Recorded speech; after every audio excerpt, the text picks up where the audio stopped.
우리 어제부터 이제 신약성경 고린도후서를 우리가 묵상하고 있습니다.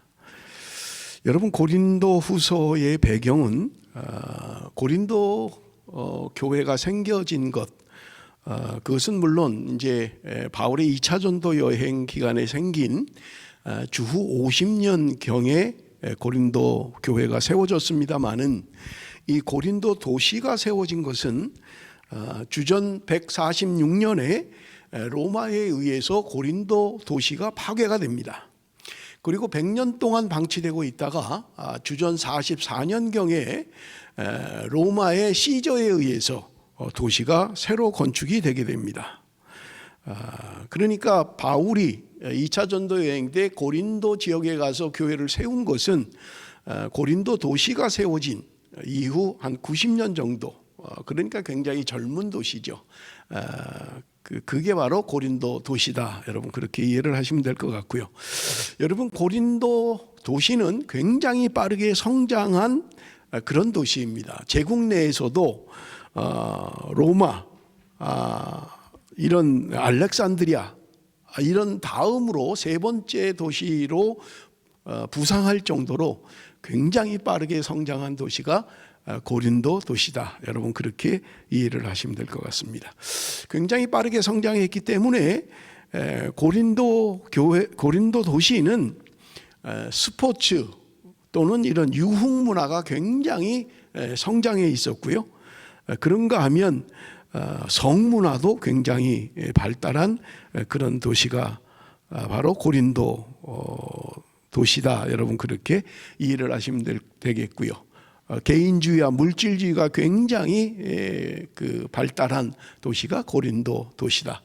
고린도전서를 설교하면서도 말씀을 드렸습니다마는, 고린도 사람이야 라고 하는 말은 굉장히 안 좋은 말로, 그렇게 타락한 그런 상징으로 고린도 사람이다 라는 말을 사용했다는 것을 여러분, 우리는 유념할 필요가 있습니다. 여러분, 말씀드린 것처럼 바울은 고린도 교회가 생겨진 게 바울이 2차 전도 여행 가운데 생겨진 교회가 고린도 교회다. 여러분, 우리가 아시는 것처럼 바울이 2차 전도 여행을 아시아 쪽으로 복음을 전하려고 했는데 드로아에서 환상을 보게 되죠. 그래서 마게도냐 쪽에서 건너와서 우리를 도우라라는 환상을 보고 바울이 아시아 쪽으로 가려는 계획을 변경해서 마게도냐 쪽으로, 지금의 유럽 쪽으로 복음을 전하기 시작한 것이 2차 전도 여행의 특징이다. 여러분, 그렇게 말씀드릴 수 있습니다. 그래서 2차 전도 여행 가운데 제일 먼저 세워진 교회가 빌립보 교회입니다. 그리고 나서 데살로니가 교회, 그리고 고린도 교회, 베레아 교회, 이런 교회들이 순차적으로 바울이 가는 곳마다 교회를 세우고 그렇게 교회가 형성되는 것을 우리는 볼 수 있습니다.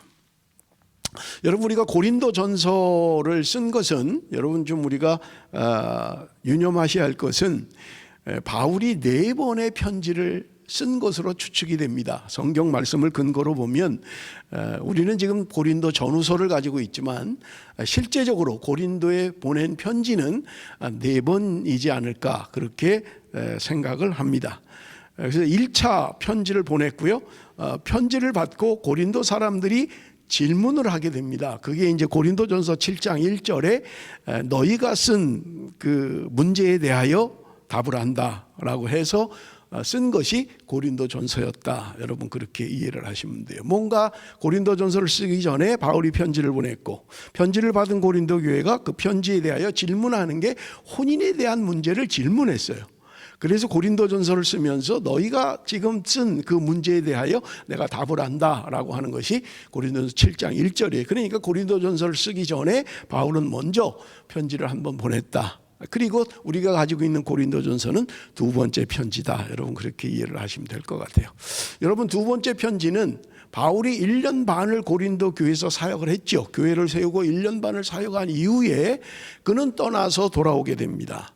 그리고 3년이 지난 다음에 그가 에베소 교회, 그가 2차 전도 여행 가운데 세운 교회죠. 고린도 교회 다음에 에베소 교회를 세웠는데, 에베소 교회에서 고린도 교회에 편지를 한 것이 고린도 전서다. 여러분, 그렇게 이해를 하시면 될 것 같아요.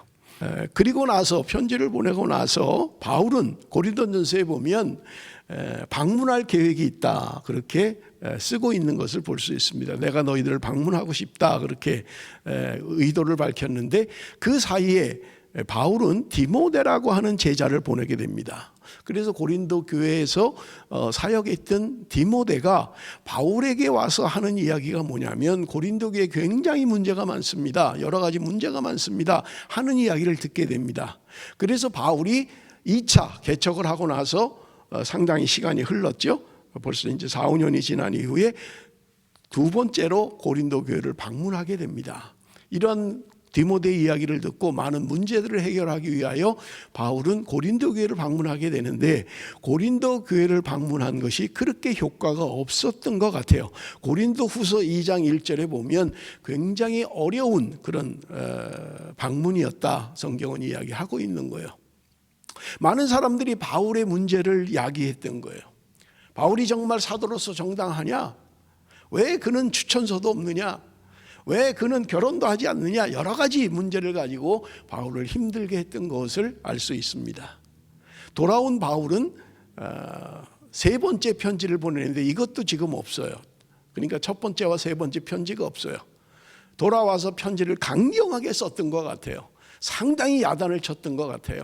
그런데 이 편지는 없기 때문에 우리가 정확하게 알 수는 없습니다. 다만 디도라고 하는 사람이 와서 그 고린도 교회가 상당히 바뀌어 있다. 바울의 세 번째 편지를 받고 회개하고 많이 돌아왔다라고 하는 이야기를 듣고 바울이 다시 편지를 쓴 게 고린도 후서다. 그렇게 여러분 이해를 하시면 될 것 같아요. 그래서 바울은 고린도 후서를 쓰면서 그렇게 고린도 교회에게 강력하게 편지했던 것에 대해서 미안한 마음으로 그렇게 표현하는 내용이 고린도 후서에 있는 것을 우리가 알 수 있습니다. 그래서 고린도 후서는 바울이 사실은 이제 네 번째 편지죠. 그런데 우리가 갖고 있는 것은 두 번째 편지와 네 번째 편지는 가지고 있고 그러나 첫 번째 편지와 세 번째 편지는 우리가 알 수 없다라고 하는 것입니다. 자, 그러면 우리 그 고린도 전서의 문제는 여러분 우리가 고린도 전서를 묵상을 했습니다만은 고린도 교회에 많은 문제가 있었지요. 분열의 문제가 첫 번째지요. 그래서 뭐 개바파다, 베드로파다, 바울파다, 그리스도파다 이렇게 교회 안에 나뉘어졌던 것입니다. 바울이 사역할 땐 그런 일이 없었어요. 그런데 1년 반 동안 사역하고 떠나 있는 동안 고린도 교회는 분열의 문제, 그 다음에 혼인에 대한 문제, 여러 가지 은사에 대한 문제, 예배에 대한 문제 이런 여러 가지 문제들을 고린도 교회가 가지고 있었던 것을 우리가 고린도 전서를 통해서 알 수 있습니다.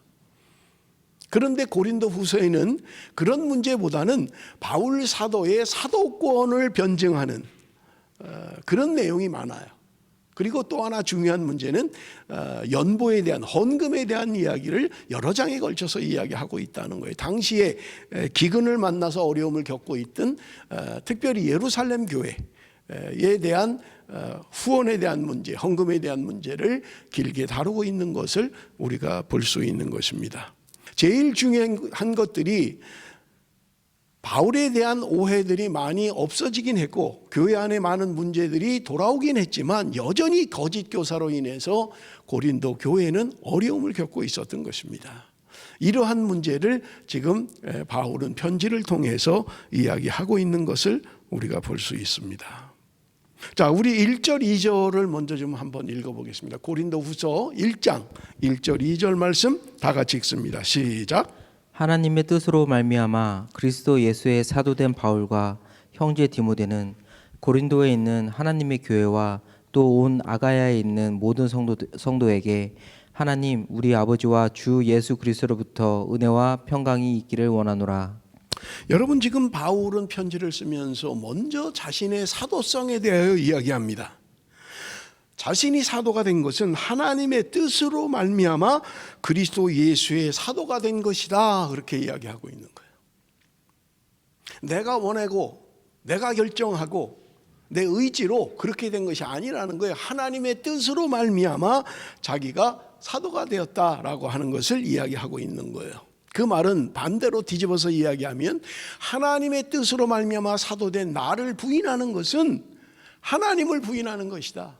나를 사도로 세우신 하나님을 부인하는 것이다. 예수 그리스도를 부인하는 것과 같다라고 하는 말이 함축되어져 있는 거예요. 자격시험에 응시해서 합격해서 사도된 거 아니라는 거예요. 하나님의 뜻으로 말미암아 자신은 사도가 되었다, 그렇게 이야기하고 있는 것을 우리가 볼 수 있습니다.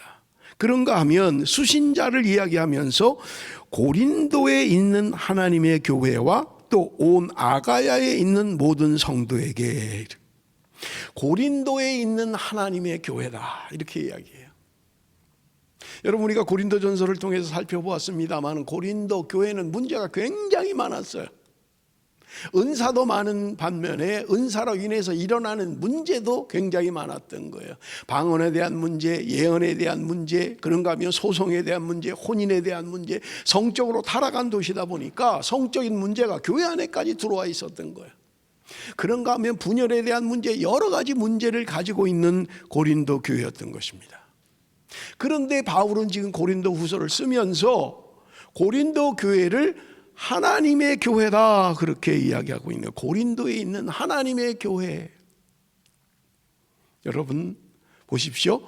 문제가 있습니다. 문제가 많습니다. 다른 교회들보다 문제가 많아요. 그런데도 바울은 그 교회를 이야기하기를 하나님의 교회다, 이렇게 이야기하고 있는 거예요. 그런가 하면 아가야에 있는 모든 성도, 이렇게 이야기하고 있는 거예요. 교회가 문제가 많다는 것은 교회 안에 성도들이 문제가 많다는 거죠.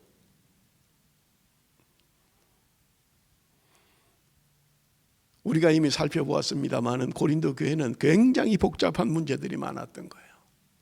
그럼에도 불구하고 바울은 편지를 쓰면서 아가야에 있는 모든 성도들에게 쓴다, 이렇게 이야기를 해요.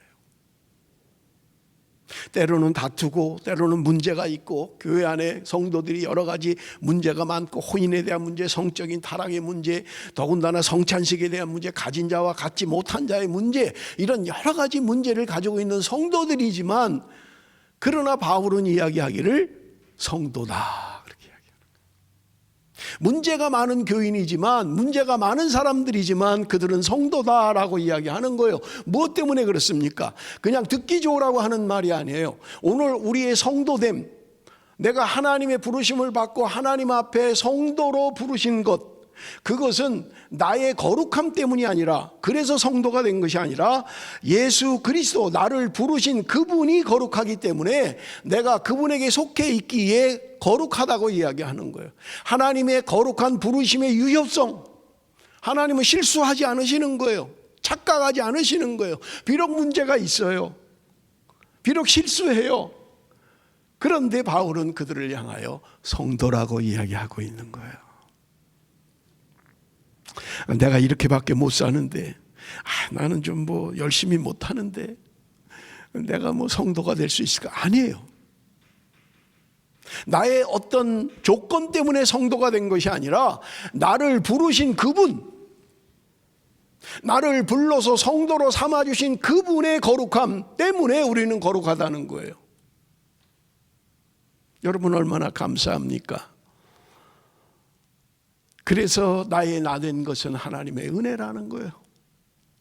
내가 거룩한 삶을 살았기에 거룩한 성도가 되었다, 내가 열심히 했기 때문에 하나님의 부름을 받았다, 그런 게 아니라는 거예요. 나는 구원받을 만한 조건이 없어요. 나는 거룩한 성도라고 불릴 만한 자격이 없어요. 그런데 하나님은 나를 성도라고 지칭하고 계신 거예요. 왜냐하면 하나님의 부르심에는 실수가 없습니다.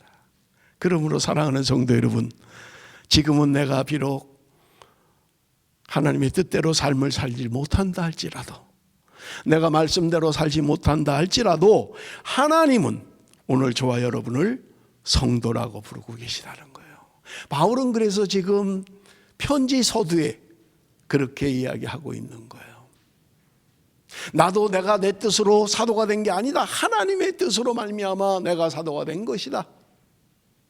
너희들이 비록 문제가 많고 곤란한 일들이 있지만 그럼에도 불구하고 하나님은 너희들을 성도라고 생각하고 있다, 지금 그 이야기를 하고 있는 거예요.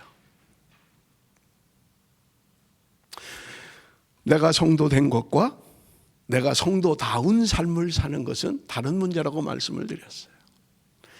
분명한 것은요, 우리는 성도입니다. 그러나 우리는 날마다 성도다운 삶을 살도록 우리는 부단히 노력해야 된다는 말입니다.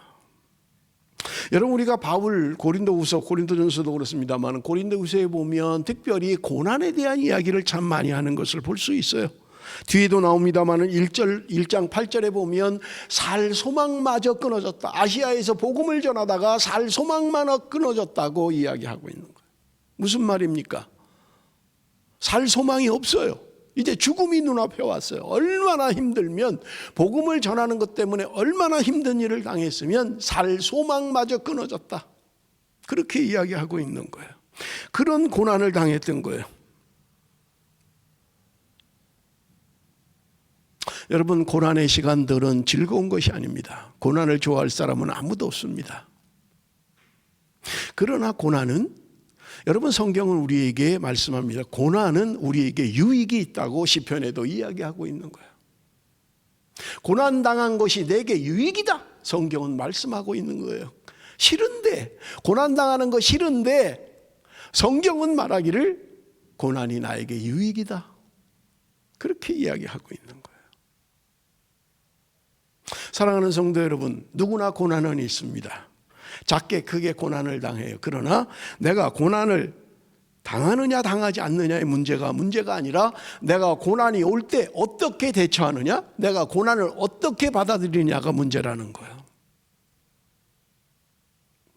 그렇다면 사랑하는 성도 여러분, 우리에게 고난이 올 때 나는 어떻게 대응해야만 합니까? 여러분, 오늘 본문 말씀에 말하고 있는 거예요. 두 가지를 이야기하고 있는데요. 첫 번째는요, 고난 중에 있을 때 우리는 하나님으로부터 위로를 받아야 한다는 거예요. 고린도후서 1장 3절 4절 우리 한번 같이 읽어봅니다. 고린도후서 1장 3절 4절 다 같이 시작. 찬송하리로다. 그는 우리 주 예수 그리스도의 하나님이시요 자비의 아버지시요 모든 위로의 하나님이시며 우리의 모든 환난 중에서 우리를 위로하사 우리로 하여금 하나님께 받는 위로로서 모든 환난 중에 있는 자들을 능히 위로하게 하시는 이시로다.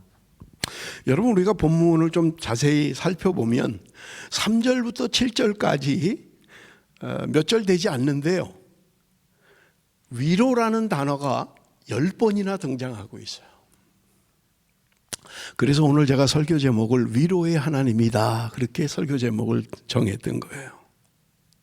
1절 2절 인사말을 마친 바울은 지금 3절부터 이야기하는 게 뭐냐면 위로에 대해서 이야기하고 있는 거예요. 내가 많은 고난을 받았지만, 내가 많은 어려움이 있었지만, 그러나 하나님의 위로가 컸다라고 이야기하고 있다는 거예요. 여러분, 5절 우리 잠시 봅시다. 그리스도의 고난이 우리에게 넘친 것 같이 우리가 받는 위로도 그리스도로 말미암아 넘치는도다. 고난이 있다는 거예요. 힘든 일이 있다는 거예요. 어려움이 있다는 거예요. 그런데 고난도 있지만 우리가 받는 하나님의 위로가 크다고 이야기하고 있는 거예요. 고난을 이기는 방법은 고난을 없애주십시오. 고난을 이기게 해주십시오. 오늘 성경이 말하는 것은 하나님의 위로가 고난보다 크면 우리는 고난을 이기는 거예요. 하나님의 위로가 더 큰 거예요. 여기는 본문이 이야기하는 하나님의 위로가 넘치는도다. 고난을 당하고 어려움을 당합니다마는 하나님의 위로가 내가 받는 고난보다 크면 우리는 이길 수 있다는 말입니다. 그래서 바울은 지금 고린도 후서를 쓰면서 고린도 교인들에게 하나님의 위로를 이야기하고 있는 거예요. 자신이 받은 위로를, 경험을 이야기하고 있는 거예요. 여러분, 위로라는 말의 이 헬라어는 파라클레이시스라는 말입니다. 죄송합니다. 그 원어를 사용해서. 여러분이 파라클레시스라는 말은 요한복음 14장 6절에 보면, 16절에 보면 성령에 대해서 이야기할 때 파라클레이토스, 이거 많이 들어봤죠? 성령 그럴 때 파라클레이토스 이런 말을 사용합니다. 그런데 여기 위로라는 말과 성령이라는 말의 단어가 어원이 똑같아요. 그럼 파라클레이토스가 도대체 무슨 말이냐? 우리가 알고 있잖아요. 중보자, 변호자, 위로자, 그런 말이에요. 성령은 나의 변호사예요. 성령은 나를 위로하는 거예요. 성령은 나를 변호해 주는 거예요. 성령은 나를 중보해 주는 거예요. 무슨 말입니까? 내 안에 성령께서 나를 위로해 준다는 거예요. 내가 힘들고 어려운 삶을 살아가지만 성령께서 나를 위로해 주신다는 거예요. 나를 변호해 주신다는 거예요. 억울해요. 나 그렇게 잘못한 거 없는데. 여러분 바울을 보세요. 얼마나 억울합니까? 자기에 대하여 모함도 많아요. 시기도 많아요. 욕하는 사람들도 많아요. 그런데 성령 하나님이 나의 위로자입니다. 성령 하나님이 나의 변호자입니다. 성령 하나님이 아십니다. 그렇게 이야기하고 있는 거예요. 우리가 살아가면서 어려운 일을 얼마나 많이 겪습니까? 억울한 일을 얼마나 많이 겪습니까? 나는 그렇게 말하는 의도가 아니었는데, 나는 그렇게 하는 행동이 아니었는데 상대방은 오해를 해요. 그래서 이상하게. 그런데 사람은 때로 오해를 하고 사람은 때로 나를 알아주지 않지만 하나님은 나를 알아주신다는 거예요. 그래서 하나님이 나의 위로자가 되신다. 성령 하나님이 나의 위로자가 되신다. 그렇게 말씀하고 있는 거예요. 우리 성경 한 군데만 찾습니다. 이사야 66장 13절. 다 같이 읽습니다. 시작. 어머니가 자식을 위로함 같이 내가 너희를 위로할 것인즉 너희가 예루살렘에서 위로를 받으리니. 어머니가 자식을 위로함 같이 내가 너희를 위로할 것인지. 여러분, 어머니가 자식을 어떻게 위로합니까? 여러분, 우리 어린아이들을 보세요. 엄마만 있으면, 아빠만 있으면 걱정이 없는 거예요.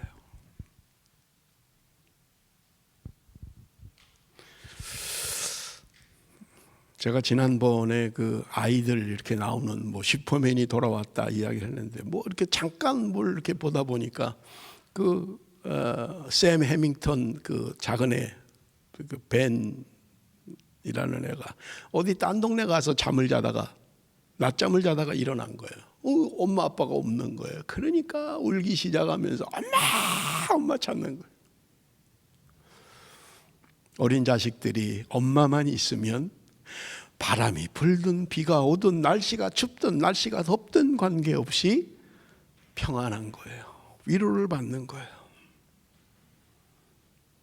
그래서 성경에도 이야기하기를 어머니가 자식을 위로함 같이 내가 너희를 위로한다 그렇게 이야기해요.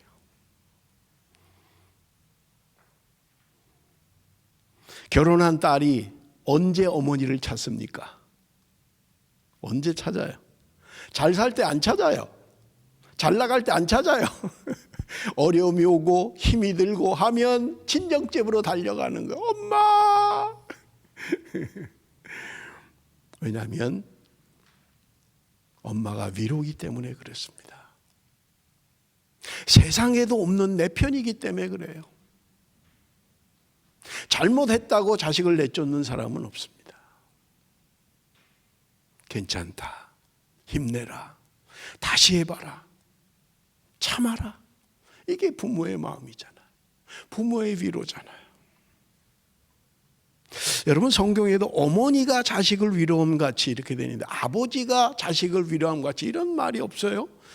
저도 보면 애들이 뭐가 좀 답답하고 뭐가 필요할 때는 아빠를 안 찾아요. 엄마를 찾지.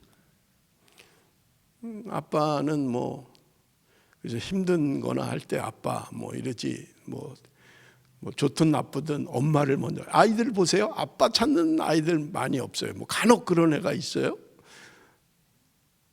근데 대부분 엄마를 찾지요. 왜냐하면 엄마가 위로가 되기 때문에 그런 것입니다. 여러분 6절 하반절 우리 좀 보겠습니다. 6절 하반절. 이 위로가 너희 속에 역사하여 우리가 받는 것 같은 고난을 너희도 견디게 하느니라. 하나님의 위로가 지금 바울이 겪은 고난과 같은 것들을 이겨내게 했다는 거예요. 그런데 이 위로가 너희 속에 역사하여 우리가 받는 것 같은 고난을 너희도 견디게 하느니라. 내가 고난 가운데 있고 어려운 가운데 있지만 하나님의 위로로 말미암아 이겼어요. 그래서 다른 고난을 당하는 사람들이 지금 나의 위로로 말미암아 그 고난을 이겨내게 하기 위해서 그렇게 하고 있다 말씀하고 있는 것을 볼 수 있습니다. 여러분 4절 우리가 읽었습니다마는 4절을 다시 한 번만 좀 읽어보겠습니다. 4절 다 같이 시작. 우리의 모든 환난 중에서 우리를 위로하사 우리로 하여금 하나님께 받는 위로로서 모든 환난 중에 있는 자들을 능히 위로하게 하시는 이시로다. 저는 말씀을 준비하면서 이 말씀이 4절 말씀이 참 위로가 됐어요.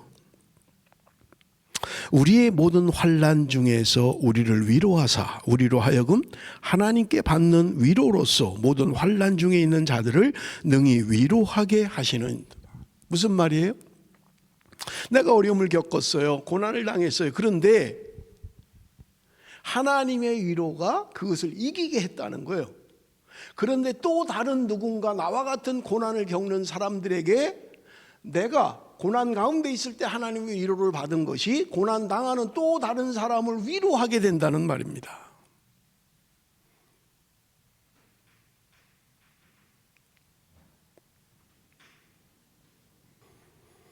여러분 그렇습니다. 진정으로 위로를 받을 때는 언제입니까?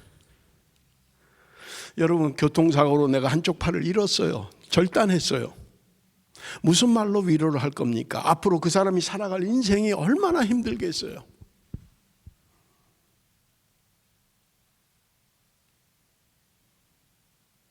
그런데 그 사람이 위로를 받는 건 언제입니까? 두 팔을 잃은 사람을 볼 때예요. 나는 한쪽 팔을 잃었어요. 그런데 두 팔을 잃은 사람을 보면 위로가 되는 거예요. 그래도 나는 한 팔이 있잖아. 저 사람보단 내가 낫네. 그래서 두 팔을 잃고도 그 고난을 이겨낸 사람이 위로할 때 그 사람은 참된 위로를 받는 거예요. 그래서 아픔을 겪은 사람이 그 아픔을 위로할 수 있는 거예요. 그 아픔을 모르는 사람은 아무리 얘기해봐요. 네가 당해봤어? 네가 그 아픔을 알아? 네가 그 고통을 아는 거야? 할 말이 없어요. 겪어보지 않았으니까. 그런데 나보다 더 힘든 아픔을 겪은 사람이 집사님 나도 이겨냈잖아. 나를 봐 라고 하면 그게 위로가 되는 거예요. 그래서 예레미야에 보면 그런 아픔들을 통해서 그 아픈 자들을 위로하시는 하나님이라는 거예요. 내가 아픔을 당했어요. 고통이 있어요. 어려움이 있습니다. 그런데 하나님의 위로로 이겨낼 때 누군가 그런 아픔을 당하는 사람에게 위로가 된다는 거예요. 사랑하는 성도 여러분, 오늘 우리 안에 이런 위로들이 지금 내가 고난을 당하고 있지만 지금 내가 어려움을 당하고 있지만 하나님이 나를 통하여 또 아픈 자들을 위로케 하시려는 하나님의 놀라운 뜻이 숨겨져 있는 것을 우리는 깨달아야 된다는 말이에요. 위로가 필요 없는 사람은 없습니다. 누구나 다 위로가 필요합니다. 시편 69편 20절 우리 한번 읽어봅니다. 시편 69편 20절 다 같이 시작. 비방이 나의 마음을 상하게 하여 근심이 충만하니 불쌍히 여길 자를 바라나 없고 긍휼히 여길 자를 바라나 찾지 못하였나이다. 여러분 다윗은 지금 고백합니다. 불쌍히 여길 자를 바라나 없고 아니할 자를 바라나 찾지 못했다. 한 나라의 왕이에요. 그런데 그도 나를 위로할 사람이 없다고 고백하고 있는 거예요.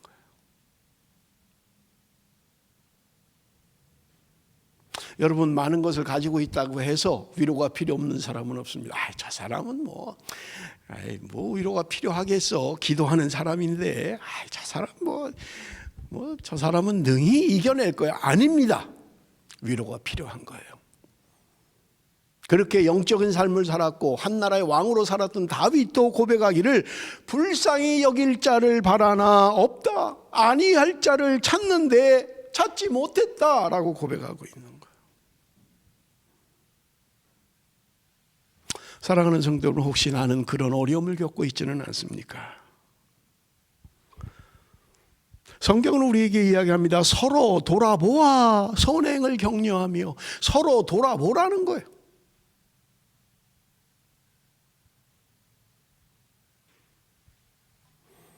저는 요즘 우리 집사람이 그 성도들하고 인터넷으로 그렇게 화요일, 수요일, 화요일은 저쪽 KC 지역에 있는 성도들, 수요일은 이쪽 마운트 이블리 있는 성도들하고 화상으로 그렇게 하는 걸 옆에서 보면 어느 때는 뭐 3시간, 짧아야 3시간이에요. 뭐 9시부터 하는데 어느 때는 12시도 넘어가더라고요. 서로 아픔을 위로하고 서로 기도해주고, 여러분 그게 교회인 거예요. 아픔을 서로 나누고 격려하고 위로하고, 집사님 힘내세요, 기도할게요, 우리가 도울게요. 그럴 때 힘을 얻는 거예요.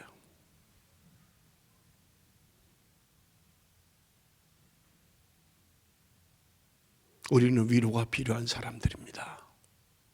우리는 모두 위로가 필요 없을 정도의 사람은 없어요. 어떤 조건, 어떤 어려움, 어떤 상황 가운데 산다 할지라도 우리는 위로가 필요합니다.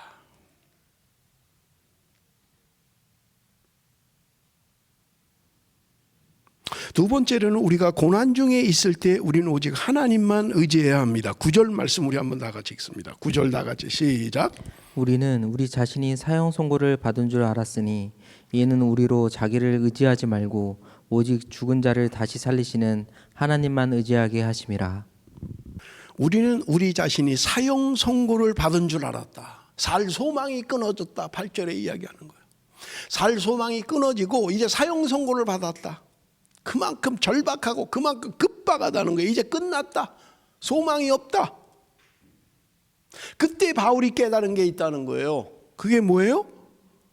이는 우리로 자기를 의지하지 말고 오직 죽은 자를 다시 살리시는 하나님만 의지하게 하심이라.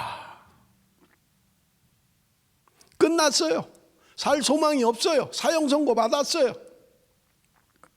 그때 바울이 깨달은 것은 너 의지하지 마라, 네 힘 의지하지 마라, 네 곁에 사람 의지하지 마라, 오직 하나님만 바라라, 하나님만 의지해라.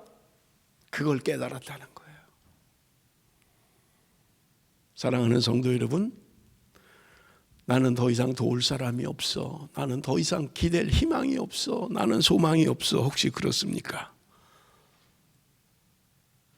하나님, 그분이 우리의 소망이고 우리의 의지해야 될 대상이라는 거예요.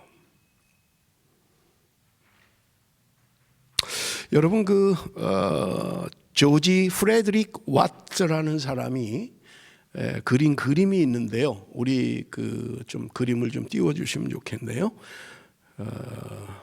여러분 이 사진의 내용이 어떤 거냐면, 여러분 자세히 좀 이렇게 보면 사진을, 앞을 보지 못하는 소녀예요. 그런데 이 소녀가 하프인지 뭐 바이올린 비슷한 무슨 이런 악기를 하나 가지고 있어요. 그런데 지구 위에 앉아 있어요. 혼자. 앞은 보이지 않아요. 주변은 깜깜합니다. 그리고 가지고 있는 그 악기는 줄이 하나밖에 남지 않았어요. 그래서 이 그림을 그렸을 때 주변의 사람들이 이 그림의 제목을 절망이라고 하자고 했다는 거예요. 앞이 보이지 않습니다. 깜깜한 밤이에요. 지구에 혼자 앉아 있어요. 가지고 있는 악기는 줄이 다 끊어지고 하나밖에 남지 않았어요. 그러니 절망이라고 하는 게 맞는 거지요. 보통 사람들은 절망 그렇게 하지요. 그런데 이 그림을 그린 와트는 이 그림의 제목은 희망이다. 그래서 이 그림의 제목이 희망이라는 거예요. 앞을 보지 못해요. 지구상에 혼자밖에 없어요. 깜깜한 밤이에요. 가지고 있는 악기는 줄도 다 끊어지고 한 줄만 남았어요.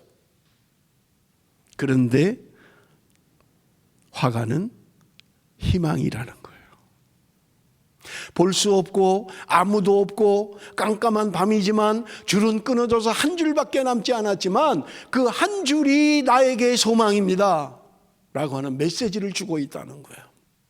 다른 사람들은 그 그림을 보면서 절망을 보고 있는데 화가는 아닙니다. 나는 희망을 그린 것입니다. 비록 한 줄밖에 남지 않았지만 그 한 줄로 연주할 수 있습니다. 비록 한 줄밖에 남지 않았지만 이것이 나의 희망입니다. 그것을 이야기하고 있다는 거예요.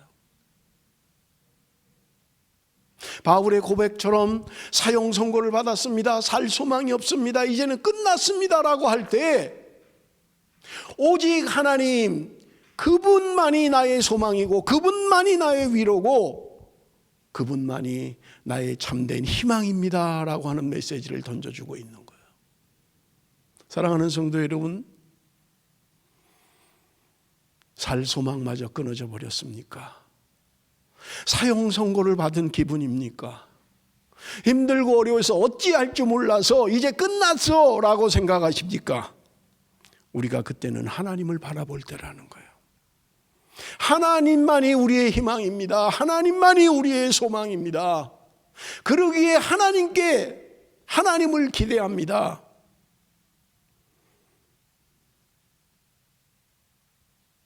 하나님을 의지하는 사람들은 세 가지 특징이 있습니다. 첫째는요, 평안입니다. 시편 56편 3절 4절 말씀 우리 한번 좀 읽어봅니다. 다 같이 읽습니다. 시작. 내가 두려워하는 날에는 내가 주를 의지하리이다. 내가 하나님을 의지하고 그 말씀을 찬송하올지라.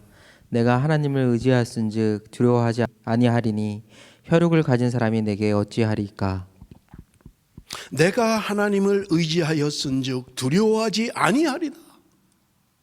하나님을 의지하면 평안이 있다는 거예요. 두려움이 사라진다는 거예요. 평안이 온다는 거예요. 적군이 에워싸고 있는데도 평안히 나는 잠을 자고 있는 거예요. 하나님을 의지하는 자는 평안이 있다는 거예요. 두려움이 사라진다는 거예요.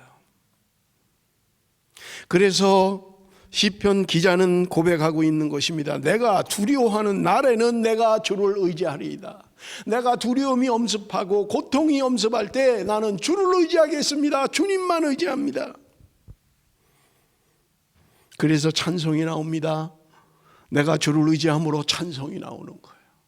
사람들이 미쳤다고 할지도 몰라요. 아이고 저 양반 완전히 어렵더니 힘들더니 돌아버렸네. 아니에요. 나는 하나님을 의지하기에 하나님이 주시는 평안이 있기에 하나님을 찬송할 수 있다는 거예요. 그래서 두려움은 사라지고 온전히 평안이 내 안에 엄습한다고 성경은 우리에게 말씀하고 있는 거예요. 여러분이 시편 56편에 부제가 있습니다. 다윗이 가드에서 블레셋인에게 잡힌 때라는 부제가 붙어 있어요. 지금 적에게 포로가 됐어요. 끝입니다. 두려움이 엄습합니다. 언제 죽을지 몰라요. 그런데 지금 다윗은 그 적군에게 포로로 잡혀 있는 상황에서 하나님을 찬송합니다. 내가 하나님을 의지합니다.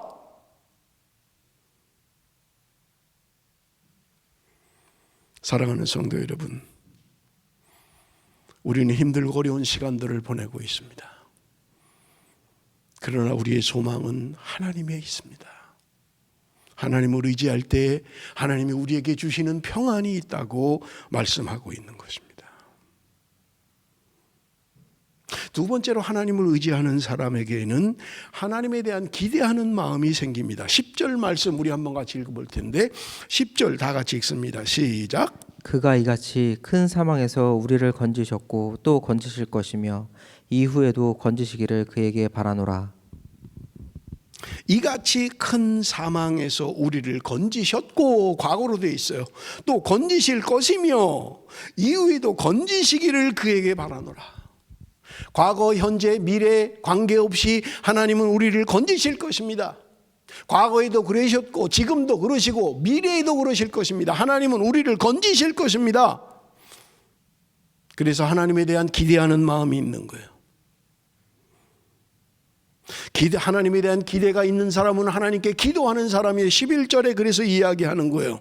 바울은 고린도 교회 성도들에게 기도로 자신을 도우라고 이야기하고 있는 거예요. 하나님을 의지하는 사람은 하나님에 대한 기대하는 마음이 있어요. 과거에도 나를 건지신 하나님, 오늘도 나와 함께 하신 하나님, 미래에도 하나님은 나와 함께 하실 것이다.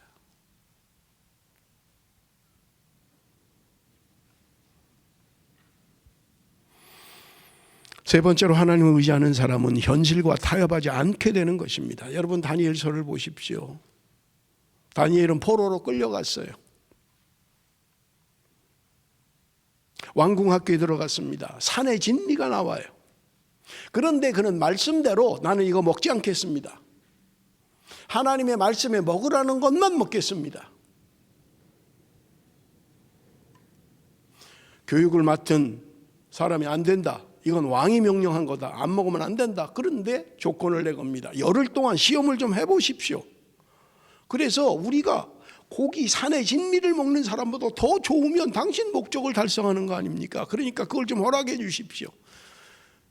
그런데 시험을 해보니까 산의 진미를 먹는 사람보다 하나님이 먹으라고 하는 것만 먹은 사람이 훨씬 더 건강하고 보기 좋은 거예요.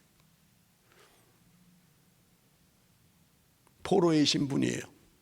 말 한마디 잘못하면 끝나는 거예요.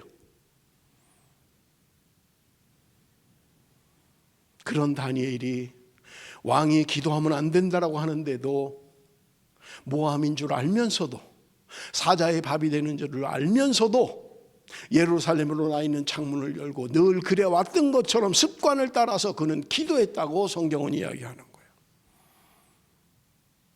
내가 기도하는 것이, 내가 말씀대로 사는 것이 나에게 어떤 불이익이 올 것을 알면서도 그대로 했다는 거예요. 타협하지 않았다는 거예요. 에이, 먹으면서 기도하면 되잖아. 창문 닫고 안 보는 데서 하면 되지. 왜 꼭 그렇게 티를 내? 그러니까 어려운 거지.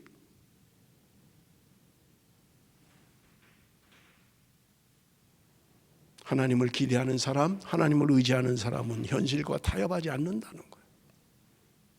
말씀이 가라는 데 가고 말씀이 서라는 데 서는 거예요. 말씀대로 하기를 원하는 거예요. 하나님을 의지하는 사람은 하나님이 주는 평안이 있는 거예요. 하나님이 행하실 일을 기대하고 있는 거예요. 세상과 타협하지 않고 꿋꿋하게 믿음의 길, 삶의, 신앙의 삶의 길을 걸어가는 것입니다. 사랑하는 성도 여러분, 오늘 말씀을 듣는 누군가 어려움을 겪고 있는 분이 있다면 오늘의 말씀이 여러분을 위로하시기를 바랍니다. 하나님의 위로가 있으면 고난을 이겨낼 수 있는 거예요. 내가 아무리 어려움을 당해도 그 어려움보다 큰 하나님의 위로가 있다면 우리는 고난을 이길 수 있다는 말입니다.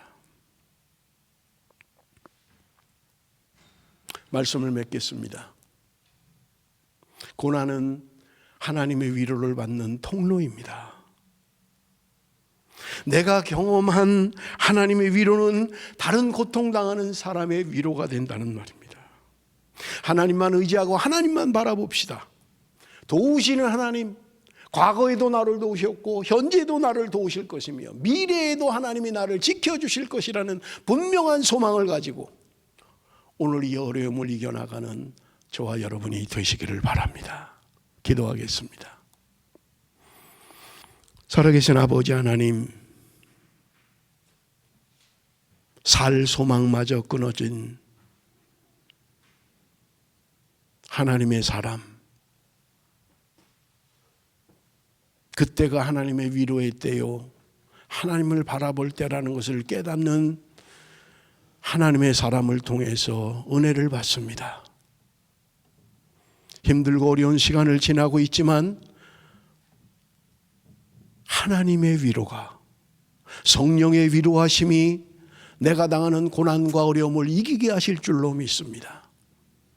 온전히 하나님만을 의지함으로 말미암아 하나님이 주는 평안과 위로가 우리에게 있을 줄로 믿습니다.